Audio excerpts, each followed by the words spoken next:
Welcome to this series of videos where we're going to cover two essential managerial skills that, without any financial investment, are going to greatly improve your business. I hope I have your attention now. So the two managerial skills we're going to cover is feedforward and feedback. Let's start with feedforward. A while back, I had hired an exceptionally bright university graduate. For the purpose of this video, let's call her Florence. And one of the first tasks I gave Florence was, Florence, please create a PowerPoint for our senior leaders with training completion numbers. Now, as I uttered these words, I had a vision. I knew exactly how this presentation should look like. I saw the animations, I saw the transitions, I saw fantastic visuals and pie charts. Now, when Florence came back with the presentation, I was disappointed.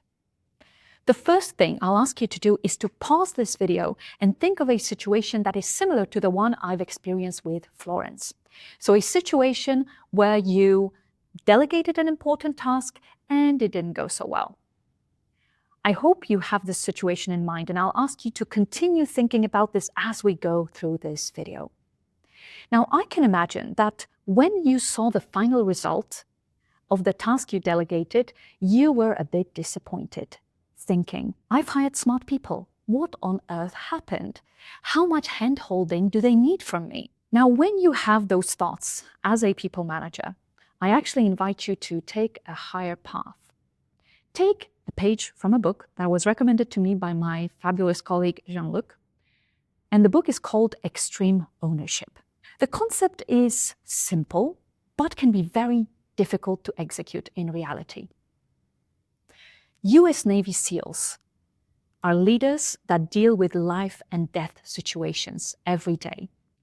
And they've invented this rule of extreme ownership.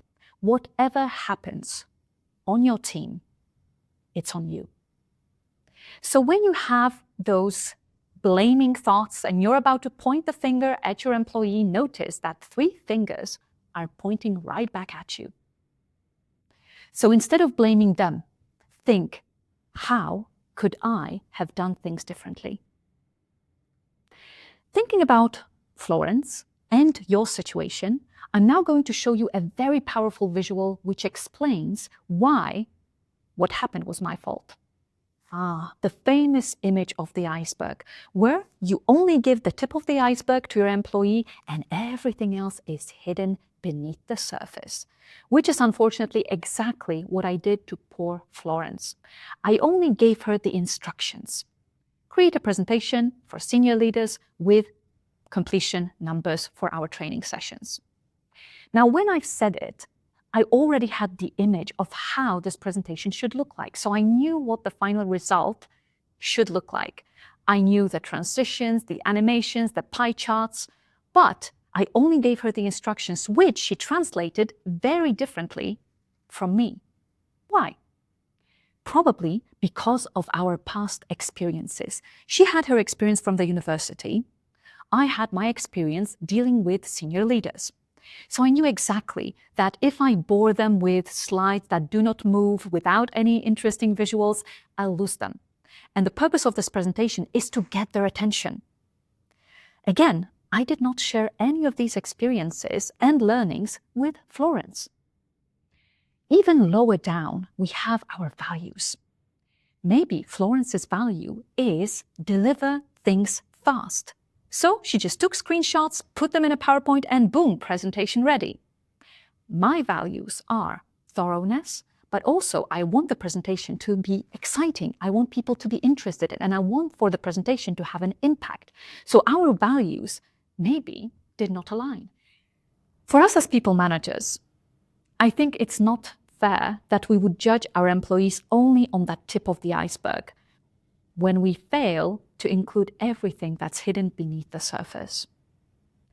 So what I invite you to do right now is thinking about that image of the iceberg, pause the video and think about how your expectations, your past experiences and values misaligned with your employee when you delegated the task to them.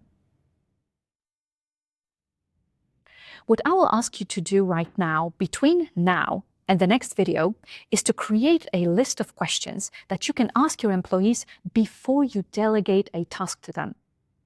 And in the next video, I'm going to show you the list I came up with.